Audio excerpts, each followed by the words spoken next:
Hello everyone, welcome back to my channel life with Manjeet. तो आज मुझे जाना था हॉस्पिटल रज्जू के साथ।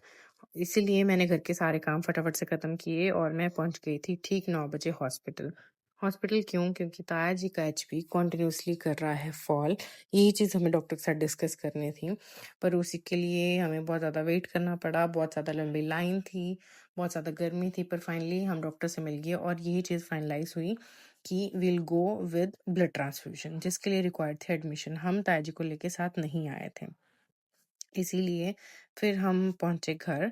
घर जाते जाते मैंने रज्जू को पहले ही बोल दिया था कि जाते ही फटाफट से पैकिंग करना और ताया जी को रेडी करना, और उतनी ही देर में मैं सीरत से थोड़ी देर के लिए मिल लूंगी क्योंकि वापस मुझे ही आना पड़ना था। जाते जाते हमने खाई आइसक्रीम और हम लगे वेट करने बस स्टॉप पे बस का। पर फिर हमने सोचा ऑटो पे चलते हैं। ऑटो वाले अंकल आए ये, जो कि मुझे बिल्कुल भी पसंद नहीं, और मुझे पता है इनको मैं नहीं पसंद, इसलिए हमें लेके भी नहीं गए। तो फिर हमें बस का ही वेट किया, बस में घर पहुंचे। जाते यही डिस्कस हो रहा था कि अगर डॉक्टर्स ने एम्पुटेशन के लिए कहा या डिब्राइडमेंट के लिए कहा तो फिर क्या करेंगे। रज्जू ने भी ये बोला कि पापा मना करेंगे। मैं जैसे ही घर पहुंची, डैडी आज ड्यूटी नहीं गए थे क्योंकि उनको कुछ अर्जेंट काम था घर पे। पर ये था कि उनके पास था कुछ कैश जो कि उन्हें डिपॉजिट कराना ज़रूरी था क्योंकि आज था मंथ एंड। तब तक मैंने देखा कि सीरत की बुआ सीरत को रेडी कर रही है कहीं लेके जाने के लिए, पर जैसे मैं घर पहुंची उसके बाद वो कहीं नहीं गए थे।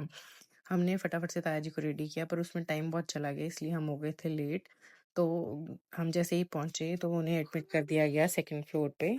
उनके साथ थी ताई जी मेडिसिन वार्ड में, और मैं दौड़ रही थी ब्लड अरेंज करने के लिए। डॉक्टर ने 2 यूनिट पीआरबीसी कहा था, पर पीआरबीसी हमें कहीं भी नहीं मिला। मैं पीआरबीसी अरेंज करने के लिए जा रही थी और रज्जू करवा रही थी उनके रूटीन ब्लड टेस्ट, जिसमें बहुत ज़्यादा टाइम लग गया था।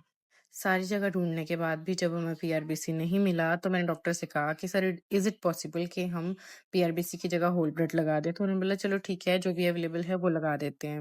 मैं फिर ब्लड बैंक गई, जल्दी-जल्दी से ब्लड इश्यू करवाया। ये जो आप अभी मेरे हाथ पे ब्लड देख रहे हैं, ये ब्लड मेरा नहीं है। एक्चुअली लिफ्ट में एक आंटी के हाथ से बहुत ज़्यादा ब्लीडिंग हो रही थी। बस उसको कंट्रोल करने के चक्कर में मेरे अपने हाथ गंदे हो गए थे। डॉक्टर्स ने कहा ब्लड ट्रांसफ्यूजन से पहले आप एक बार सर्जिकल ओपिनियन ले लो और डिब्राइडमेंट करवा लो। पर ताया जी ने बिल्कुल ही मना की, तो मैंने जैसे तैसे सिर्फ ड्रेसिंग करवाई। वो मैंने खुद खड़े होकर डॉक्टर्स के साथ ड्रेसिंग करवाई।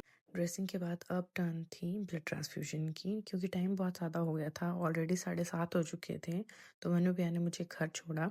घर पहुंचते ही मैंने डिनर बनाया जिसमें नोन दीदी ने मेरी हेल्प की, और बस मैंने सेहत को सुलाया और साथ ही मैं खुद सो गई। मेरे में इतनी हिम्मत भी नहीं थी कि मैं एडिटिंग कर पाऊँ। मेरी आप लोगों से भी यही एक रिक्वेस्ट है कि आप लोग भी प्लीज़ प्रे करें कि मेरी ताया जी जल्द से जल्द ठीक हो जाएं।